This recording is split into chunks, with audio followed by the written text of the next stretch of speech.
आज का जो टॉपिक हम लोग डील करेंगे वो रहेगा कॉम्बिनेशन ऑफ सेल्स। ठीक है, अब कॉम्बिनेशन ऑफ सेल्स की जब बात करते हैं तो पहला तो सीरीज वाला ही देखेंगे। देखो क्या है टॉपिक, कॉम्बिनेशन ऑफ सेल्स।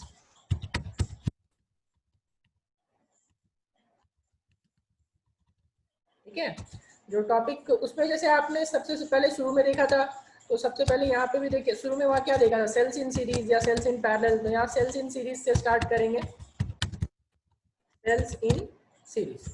अभी देखो क्या है ना कि अगर सेल्स इन सीरीज जब हम लोग लेंगे, आपको ऑलरेडी सीरीज की प्रॉपर्टीज जो है वो सारी चीजें मालूम है। मैं सबसे पहले आपको दो चीज, आप लोग पहले आइडेंटिफाई करो कि कौन से सेल सीरीज में होंगे। ठीक है, पहले डिफाइन करवा दे। If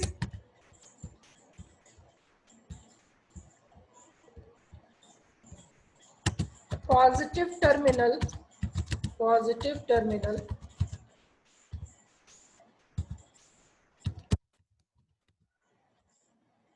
of one cell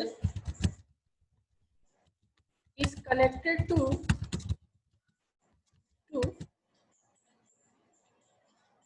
negative terminal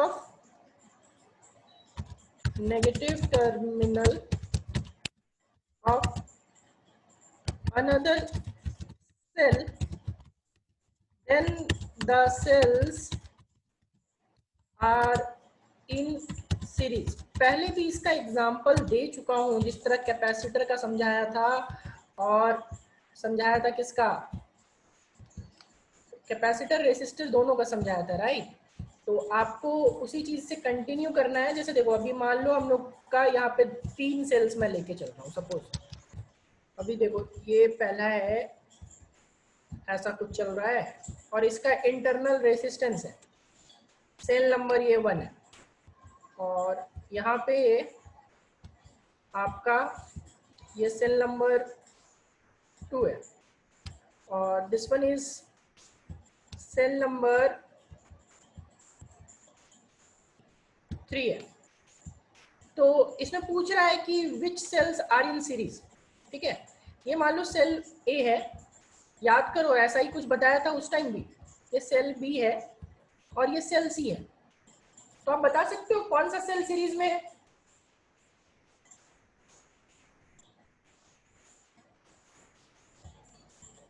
सबका चैट में जवाब आना चाहिए। सेम चीजें हम लोग, सेम कांस्टेंट, सेम चीज हम लोग रेसिस्टेंस और कैपेसिटेंस में यूज कर चुके हैं। सीरीज में मैं फिर से बात बता रहा हूं, सीरीज में कौन सा सेल है, बी और सी पैरेलल में है।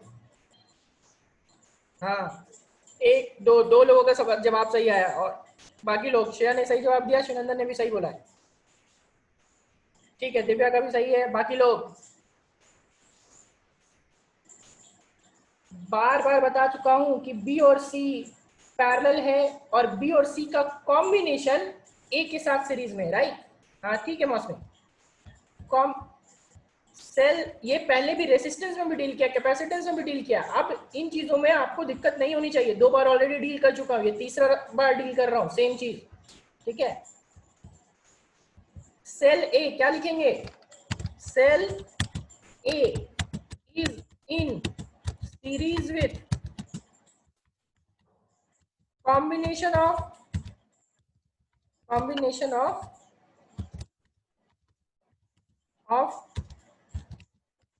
cells B and C। ठीक है, और बाकी एक सिंगल अगर लेते हैं, सिंगल वाला तो आपको मालूम ऑलरेडी क्या कैसे लेते हैं, ऑलरेडी यहाँ पे आपको मालूम है कि अभी सिंगल अगर ऐसा रहेगा, दिस वन। ठीक है, तो इसमें हम लोग क्या बोलेंगे, एक सेल 1 है, ए है, और दूसरा सेल बी है। तो सेल यहाँ पे मान लो ये सेल ए है and this one is cell B. तो आप बोल सकते हो कि cell A and B are in series, but इसमें नहीं बोल सकते, ऊपर वाले में नहीं बोल सकते। यहाँ पे लिख सकते हो क्या, cell A and B are in series, right, are in series. ठीक है, अभी हम लोग क्या है इसका, फिर क्या देखे थे, प्रॉपर्टीज देखे थे, याद करो। प्रॉपर्टीज में बताएंगे कि करंट सेम होता था कि डिफरेंट होता था, रेसिस्टेंस में बताइए आप ही लोग। प्रॉपर्टीज देखे थे ना आप लोग। पहला प्रॉपर्टीज में क्या बताता हूं हमेशा, प्रॉपर्टीज का पहला पॉइंट में करंट के बारे में बताया था। करंट क्या होता है सीरीज में? अरे जवाब नहीं आ रहा है यार, सबका आना चाहिए जवाब। सब भूल गए क्या? Current in series, current in cells in series is same or different? Same, ठीक है, is same, ठीक है। तो ये पहला प्रॉपर्टी था। सेकंड प्रॉपर्टी पे आएंगे। देखो पहले वहां पे वोल्टेज लिखते थे, बट इस बार वोल्टेज नहीं, टर्मिनल पोटेंशियल डिफरेंस लिखेंगे। पहले बताया था ना कि इस बार सेल का जो होता है वो क्या होता है, टर्मिनल पोटेंशियल डिफरेंस होता है, राइट। तो इस बार हम लोग टर्मिनल पोटेंशियल डिफरेंस लिखेंगे। क्या लिखेंगे टर्मिनल, आप ही लोग बताओ। टर्मिनल पोटेंशियल डिफरेंस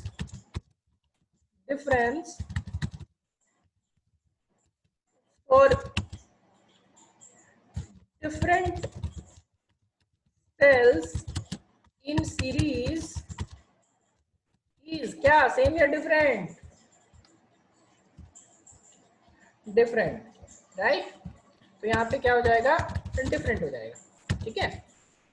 और थर्ड जो देखते थे वो कॉम्बिनेशन पे आते थे, याद करो। थर्ड क्या होता था, कॉम्बिनेशन होता था। तो कॉम्बिनेशन हम लोग नेक्स्ट पेज पे देखेंगे, प्रॉपर्टी का थर्ड, ठीक है। इक्विवेलेंट, इक्विवेलेंट ईएमएफ, ईएमएफ बोलो या इक्विवेलेंट सेल बोलो, ठीक है। वहां पे इक्विवेलेंट रेसिस्टेंस देखते थे, right. Equivalent resistance, equivalent capacitance. यहाँ पे देखेंगे इक्विवेलेंट सेल। अब जब इक्विवेलेंट सेल देखेंगे तो इक्विवेलेंट सेल आपका क्या था कि अभी हम लोग दो सेल को लेना है, ठीक है। देखो क्या करना है अपने को कि ऐसे करके यहाँ पे दो सेल्स है, ठीक है।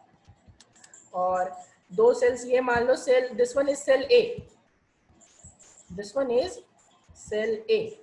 सेल ए का ईएमएफ जो है वो E1 है, ठीक है। और इसका इंटरनल रेजिस्टेंस आप R1 ले लो।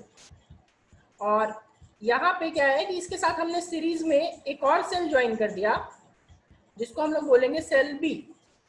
सेल बी का जो ईएमएफ है वो E2 है और सेल बी का जो इंटरनल रेजिस्टेंस है वो आपका क्या है, R2 है, राइट। अब देखो करना क्या है अपने को इस पूरे कॉम्बिनेशन को रिप्लेस कर देना है, ठीक है। और हम लोग मान के चलते हैं कि इसमें करंट जा रहा है आई। सपोज इस साइड से करंट आई निकल रहा है, क्योंकि दोनों बैटरी का जो केसेस है, दोनों का टर्मिनल इस साइड है पॉजिटिव वाला, तो पॉजिटिव से आपका करंट निकलता है, राइट। तो यहाँ से हम लोग मान के चल रहे हैं कि ये आई इधर से जा रहा है करंट। इस दोनों सेल्स को, जैसे वहां पे दो रेसिस्टेंस होता था सीरीज में, उसको दोनों को एक से रिप्लेस करते थे, तो ऐसे ही दोनों सेल्स को हम लोगों को रिप्लेस कर देना है, राइट। और रिप्लेस करने के बाद एक सिंगल सेल लगाएंगे और इस सिंगल सेल का जो रेसिस्टेंस होगा, मतलब ईएमएफ होगा, वो होगा ईएमएफ इन सीरीज, ठीक है। और ये रेसिस्टेंस जो होगा वो क्या, are in series, internal resistance in series. ये हमको इसका फाइंड करना है और ये आई होता है, ठीक है। हमारा मोटो ये है। तो ये दो सेल्स हमने माना ए और बी, इस दोनों का कॉम्बिनेशन एक आ गया सी। ए और बी को सेल को मिलाए, एक तीसरा सेल बन गया सी, मतलब दोनों को रिप्लेस करना है एक सिंगल सेल से, सी से। तो हमें क्या करना है कि ई एस की वैल्यू और आर एस की वैल्यू फाइंड करनी है, ठीक है। तो आप यहाँ पे देखो मैं क्या करके चल रहा हूँ कि सोचो ये पॉइंट पी है, मैं मान के चल रहा हूँ कि ये पॉइंट पी है और यहाँ पे पॉइंट क्यू है और यहाँ पे पॉइंट आर है, राइट। और यहाँ पे point, this one is point P and this one is point R, ठीक है। ये ऐसा कुछ है। अभी देखो मैं Vp minus VQ, Vp minus VQ लेके चल रहा हूं V1 और Vp minus V Q minus V R, V Q minus V R जो लेके चल रहे हैं वो लेके चल रहे हैं V2, ठीक है। अभी यहां से क्या है, और Vp minus V R, Vp minus V R यहां पे हो गया, ठीक है। अभी आप बताओ, दोनों ऊपर वाले सेल में आप लोगों से ही क्वेश्चन है कि Vp माइनस वी क्यू, देखो सबसे पहले ये आइडेंटिफाई करो कि ऊपर वाले जो सेल्स हैं वो चार्ज हो रहे हैं या डिस्चार्ज हो रहा है। देखो तो करंट, जरा सा करंट देख करके बताओ कि चार्जिंग में है वो सेल्स या डिस्चार्जिंग में है बाबू।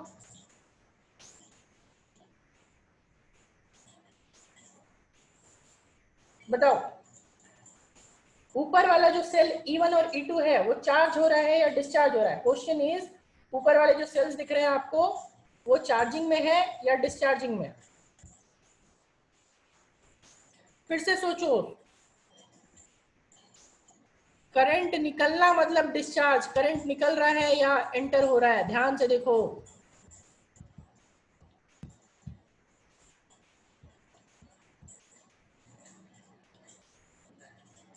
E1 कैसे चार्जिंग होगा, अगर E1 में एंटर करेगा तब ना चार्ज होगा। दोनों से करंट निकल रहा है, दोनों से करंट निकल रहा है तो वो डिस्चार्ज ना हुआ। किसी में करंट एंटर कर रहा है क्या, बता रखा है ऑलरेडी कि अगर ऐसा कहीं से सेल आया और इसमें करंट अगर ऐसा गया देन ये दिस वन इज चार्जिंग, ठीक है, ये सी चार्जिंग है। और अगर करंट ऐसा गया यहाँ पे ऐसा निकल रहा है तो दिस वन इज डिस्चार्जिंग। अभी अभी भी डाउट होगा तो कैसे चलेगा, ये डिस्चार्जिंग है, ठीक है। तो ये ऊपर वाला सेल तो आप देख रहे हो ना कि डिस्चार्जिंग स्टेट में। चलो अभी डिस्चार्जिंग स्टेट में बताओ तो टर्मिनल पोटेंशियल डिफरेंस की वैल्यू क्या होती थी, बताओगे। अगर इस केस में हम लोग V1 लिखना चाहें तो आप लोग बता सकते हो कि V1 की वैल्यू कितनी होगी, टर्मिनल पोटेंशियल डिफरेंस क्या होगा। डिस्चार्जिंग के केस में टर्मिनल पोटेंशियल डिफरेंस क्या होता था, कल न्यूमेरिकल भी करवाया इतना सारा। श्रेया फिर से दिक्कत, डिस्चार्जिंग में E प्लस आई आर कहाँ होता था, E माइनस आई आर ना होता था। डिस्चार्जिंग यानी कि उसकी वैल्यू कम हो रही है, तो कम हो रही है मतलब सब्ट्रैक्शन आएगा। चार्जिंग, चार्जिंग यानी कि उसकी वैल्यू बढ़ रही है। आप खुद सोचो, देखो मैं कॉमन सेंस एकदम एकदम कॉमन सेंस की बात कर रहा हूँ। डिस्चार्जिंग का क्या मतलब होता है, आप खुद सोचो ना कि उसकी वैल्यू जो सेल होता है उसमें आप डिस्चार्जिंग देखते हो तो लेवल कम होता जाता है ना। मान लो 100% है, 100% से 90 हुआ, 90 से 80 हुआ, 70 हुआ, राइट। तो ईएमएफ की जो टर्मिनल पोटेंशियल डिफरेंस है वो घट रहा है, यानी कि E minus I are. Charging के केस में क्या होता है, बढ़ता जाता है। जैसे आप चार्ज लगा रहे हो तो चार्ज लगा रहे हो तो 10% था, 15% हुआ, 20% हुआ, 50% हुआ, 100% हुआ, यानी बढ़ रहा है। तो बढ़ने में यानी कि एडिशन आएगा, E प्लस आई आर। मैंने आपको याद रखने का तरीका भी बता दिया कि आपको हमेशा ऐसे कोरिलेट करके याद रखना है। डिस्चार्जिंग तुरंत, डिस्चार्जिंग, अच्छा डिस्चार्जिंग का मतलब कि सब्ट्रैक्ट होना चाहिए, घटना चाहिए, घटना चाहिए यानी E माइनस आई आर। और अगर चार्जिंग, तो चार्जिंग का मतलब, चार्जिंग का मतलब क्या, बढ़ रहा है, राइट, इंक्रीज हो रहा है। इंक्रीज का मतलब क्या, एडिशन, एडिशन का मतलब यानी कि E प्लस आई आर, ठीक है। तो यहाँ पे E माइनस आई आर होगा, राइट। तो V1 के जगह पे यहाँ पे क्या लिख लेंगे, E1 माइनस आई R1, ठीक है। चलो सेकेंड केस जब लेंगे यहाँ पे ये वाला, तो यहाँ पे लिख सकते हैं ना कि V2 इज इक्वल्स टू, बताओ, E2 माइनस आई R2 हो जाएगा, E2 माइनस आई R2, राइट। अच्छा इसी तरह अभी आप लोग Vp माइनस वी आर, मान लो Vp माइनस वी आर, तो Vp माइनस वी आर बताओगे। ये Vp माइनस वी आर को मैं मान के चल रहा हूं कि V होगा, suppose Vp minus V R is V। तो इस V की वैल्यू कितनी होगी, आप ही लोग बताओ। चलो इस बार सबका किसी का गलत नहीं आना चाहिए। Vp माइनस वी आर क्या होगा, V की वैल्यू सेकंड वाले फिगर में क्या होगा,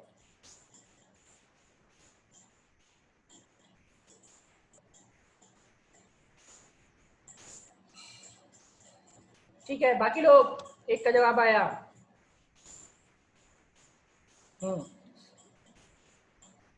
ठीक है ठीक है, चलो ठीक है।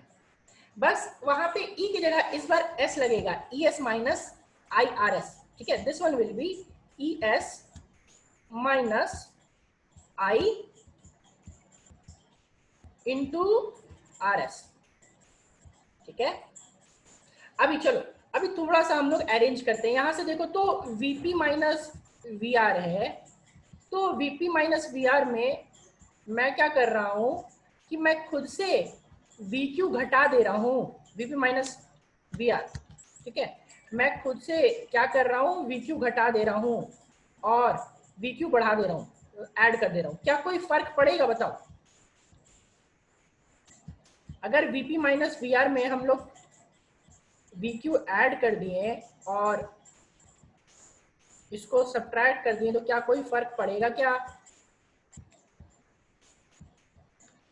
नहीं पड़ेगा, राइट? नहीं पड़ेगा, तो मैं इसको थोड़ा सा अरेंज कर दे रहा हूं। देखो तो this can be written as VP minus V Q, VP minus V Q. ठीक है, एंड देन माइनस मैं क्या कर रहा हूं ना, यहाँ पे प्लस को देखो, नेक्स्ट क्या हो जाएगा, plus V Q minus V R. थोड़ा सा अरेंज कर दिए, V Q minus V R, right? अब देखो तो वीपी माइनस वी आर, तो वीपी माइनस वी आर तो वी था, वीपी माइनस वी क्यू तो वीपी माइनस वी क्यू तो वी वन था, plus V Q minus V R तो V Q minus V R तो क्या था, वी टू था, राइट? अब वी वन, वी और वी टू की वैल्यू को सब्स्टिट्यूट कर दो। वी की वैल्यू क्या निकाली हमने, वी की वैल्यू हमने निकाली E S minus I times of R S.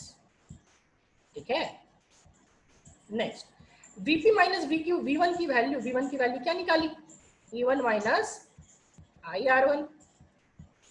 ठीक है, प्लस क्या, V2 की वैल्यू भी निकाल रखी है, तो V2 की वैल्यू क्या निकाल रखी, E2 माइनस आई R2। ठीक है, फिर से थोड़ा सा अरेंज कर लेते हैं। थोड़ा सा अरेंज करने में देखो तो क्या हो जाएगा, इसको E1 वाले सारे टर्म्स को एक साथ लिख लेंगे। जहां जहां भी E1 है ना, EMF वाला टर्म्स, उस EMF को हम लोग एक साथ लिखेंगे, तो क्या हो जाएगा, E1 प्लस E2। ठीक है, माइनस माइनस देखो तो आई दोनों से, अच्छा यहाँ पे R1 होगा, this one will B R1। ठीक है, E1 माइनस आई R1।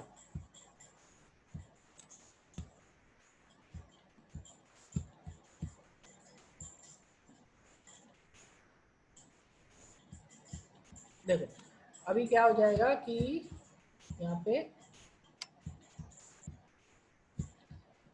ये माइनस आई कॉमन निकाल लेंगे, आई कॉमन निकालेंगे तो क्या, R1 प्लस R2। ठीक है, देखो तो ये हमारा वैल्यू आ गया, यहां से हम लोग यहाँ पहुंच गए। अभी मैं क्या कर रहा हूँ, दोनों साइड को कंपेयर कर रहा हूँ। कंपेयर करो तो कंपेयर दोनों साइड करेंगे। आप लोग ये बताओ, comparing both side, comparing comparing both side, दोनों साइड कंपेयर कर रहे हैं। तो कंपेयर करने में आप लोग बताओगे कि ईएस की वैल्यू क्या आनी चाहिए और आरएस की वैल्यू क्या आनी चाहिए, बताओ? अगर दोनों साइड कंपेयर कर देंगे तो कंपेयर करने पे आप लोग देख करके बताओ कि what will be the value of ES और what will be the value of RS. हमें ये जानना है।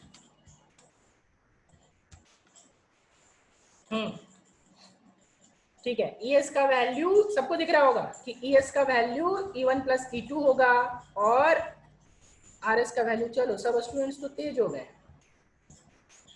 ईएस की वैल्यू E1 प्लस E2 और आरएस की वैल्यू R1 प्लस, क्या हुआ शिवनंदन, कोई डाउट है क्या? टेंशन मत लीजिए, अभी सब डाउट्स लास्ट में क्लियर करेंगे हम लोग। ठीक है, ये दोनों याद रखना है, दोनों वैल्यू आपको याद रखनी है।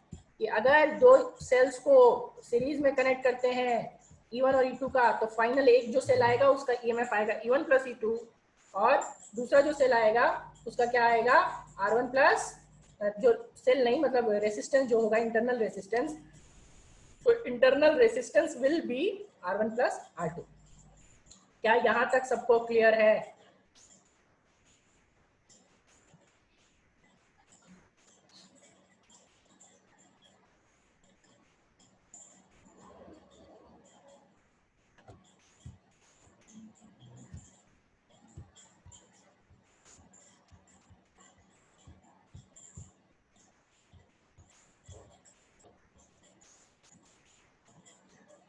चलो नेक्स्ट जो हम लोग देखेंगे, नेक्स्ट हम लोगों को देखना है, अभी नोट में देखते हैं कि ये तो हमने 2 सेल का निकाला, ठीक है।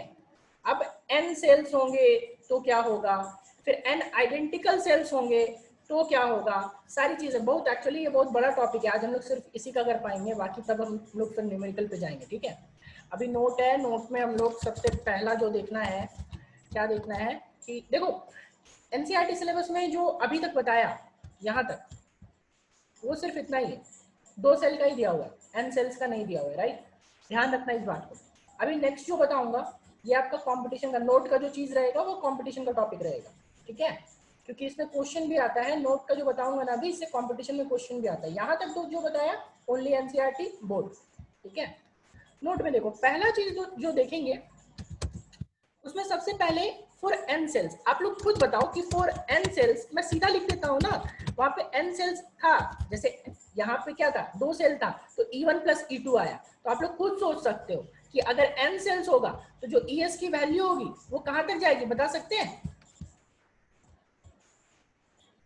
En तक, राइट। नहीं, Ne और Nr तब होगा जब आइडेंटिकल होगा, मैं अभी आइडेंटिकल सेल्स की नहीं बात कर रहा, अभी सिर्फ ES की बात कर रहा, ठीक है, मतलब n सेल्स की बात कर रहा हूं, सब अलग अलग है, सारे की वैल्यू अलग अलग है, E1 प्लस E2 ऐसा करके कहां तक जाएगा, n तक जाएगा, ठीक है।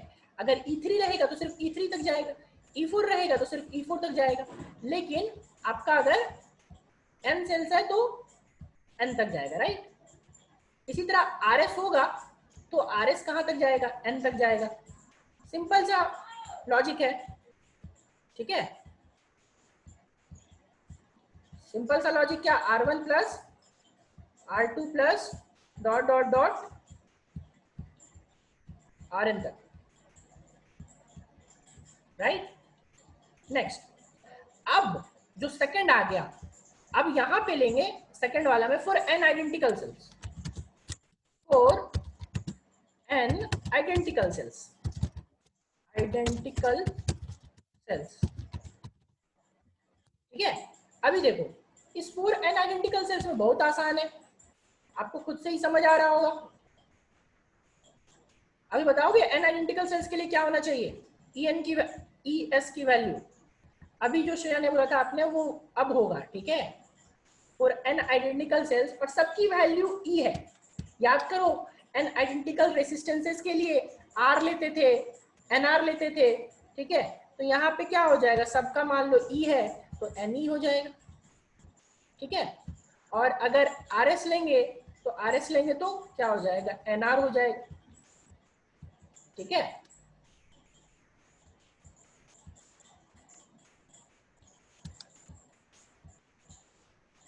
चलो ठीक है, अभी थर्ड नोट का जो थर्ड पॉइंट आएगा, थर्ड पॉइंट में हम लोग क्या देखेंगे, when n identical cells, when n identical cells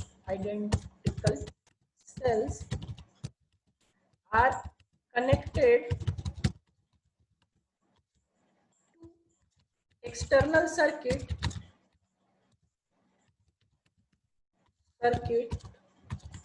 of resistance capital R, ठीक है।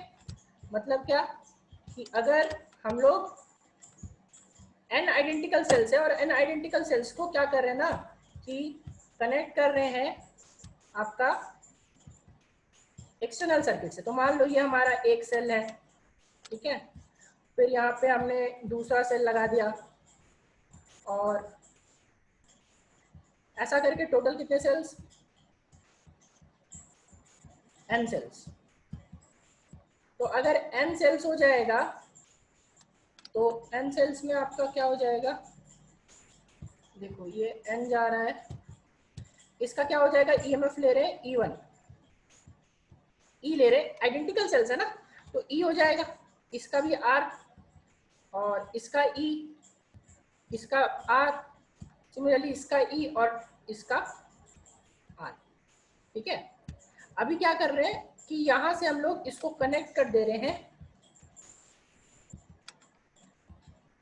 एक्सटर्नल रेसिस्टेंस कैपिटल R से। ठीक है, तो जब ऐसा करेंगे तो ऐसा करने के टाइम पे हम लोगों को यहाँ पे ये कैपिटल R, करंट कितना होगा वो चीज देखना है। ठीक है, तो आप खुद सोचो कि अगर हम लोग E इक्विवेलेंट निकालें या फिर E इन सीरीज निकाल लें, तो E इन सीरीज तो आप ऑलरेडी निकाल चुके हो, कितना, NE, E इन और इंटरनल रेसिस्टेंस इन सीरीज भी निकाल चुके हो, कितना, NR। तो जो करंट होगा वो करंट क्या होगा, I equals to ES, net current आपका V इक्वल्स टू IR, तो I इक्वल्स टू क्या, V बाई R, तो ES by capital R equivalent. अब R इक्विवेलेंट जब लेके चलेंगे ना तो ES की जो वैल्यू होगी वो क्या हो जाएगा, NE और बाई क्या यहाँ पे R इक्विवेलेंट, तो R इक्विवेलेंट का वैल्यू क्या, R प्लस NR, क्योंकि देखो दोनों सीरीज में है। ठीक है, तो ध्यान रखना है कि जब भी ऐसे क्वेश्चन आएंगे तो I की वैल्यू कितनी हो जाएगी, NE by R plus NR, NE by R plus NR। क्या इतना क्लियर है सबको?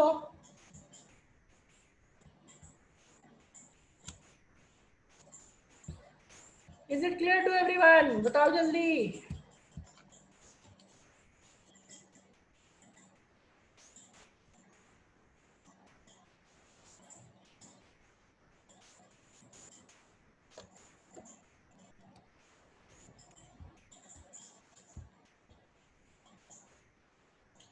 चलो ठीक है, अब ये जो थर्ड वाला केस लिया, तो थर्ड वाला केस में भी दो केसेस आएंगे। थर्ड जो केस है इसमें भी दो केसेस आएंगे। देखो फर्स्ट केस, व्हेन, पहला केस में क्या है, व्हेन एक्सटर्नल रेसिस्टेंस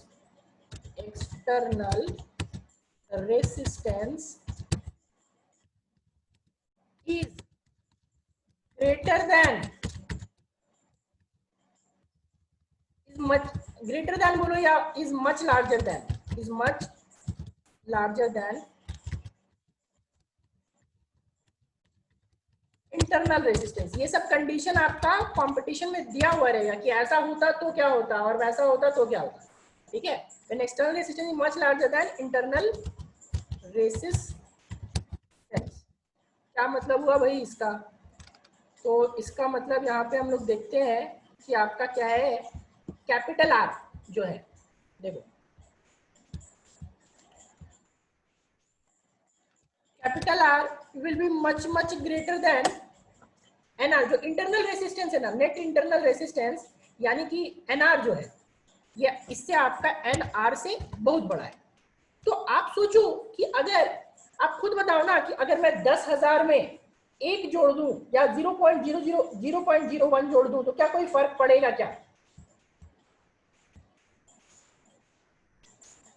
सोचो, अगर 10,000 में एक जोड़ दूं तो आपका कोई फर्क पड़ेगा? आप लोग बताओ, 10,000 में 0.1 जोड़ दो या कुछ जोड़ दो,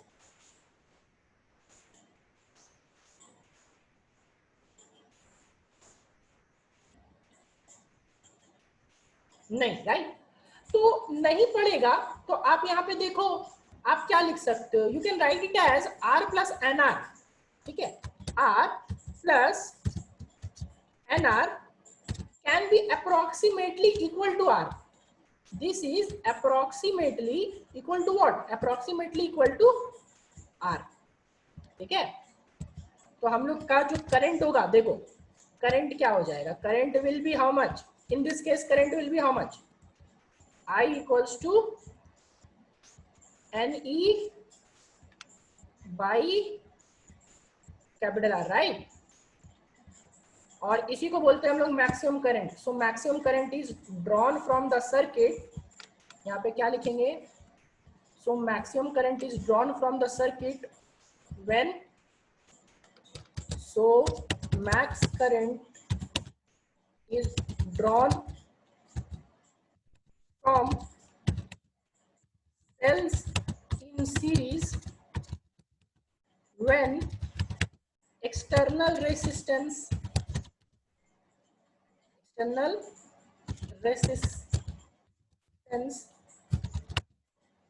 is much larger than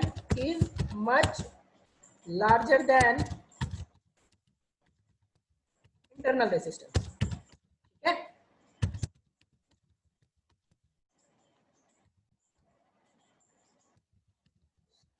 चलो एक चीज और देखते हैं इसका सेकंड केस। सेकंड केस में क्या देखेंगे, अभी R capital R greater than N R था, राइट।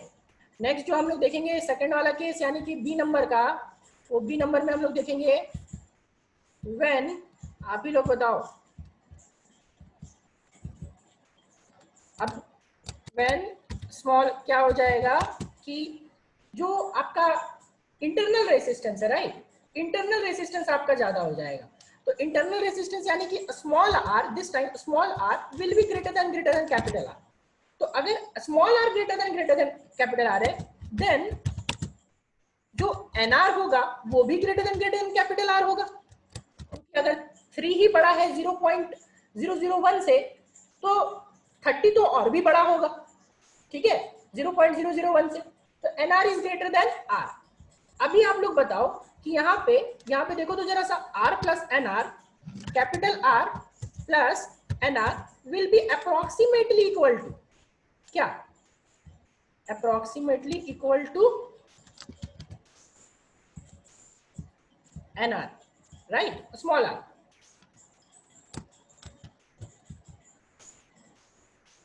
ये यहाँ पे इसको स्मॉल आर लिख लो,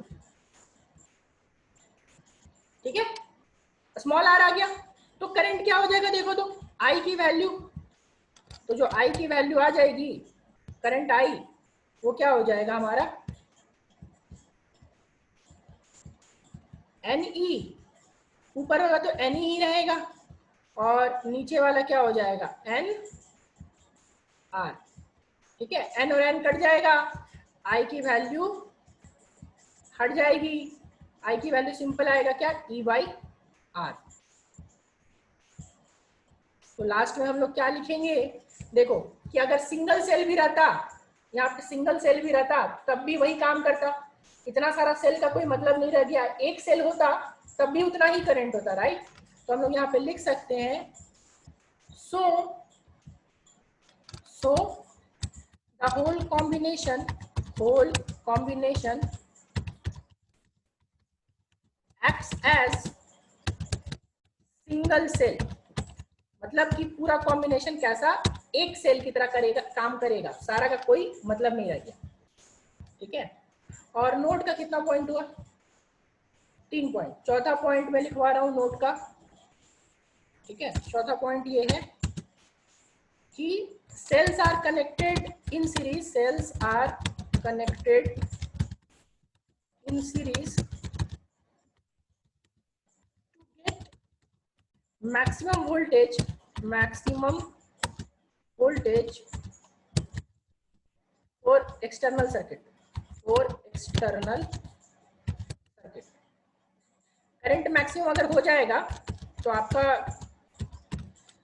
वोल्टेज भी तो मैक्सिमम हो जाएगा ना, V equals to I R external circuit में, ठीक है। चलो यहाँ पे सब आप, अभी हम लोग यहाँ पे ही खत्म कर रहे हैं, बाकी आप लोग अभी तुरंत रीजॉइन कीजिए, फिर जिसका जो डाउट और बाकी सारी चीजें होंगी वो हम लोग डिस्कशन करेंगे, ठीक है। अभी रीजॉइन करो आप लोग।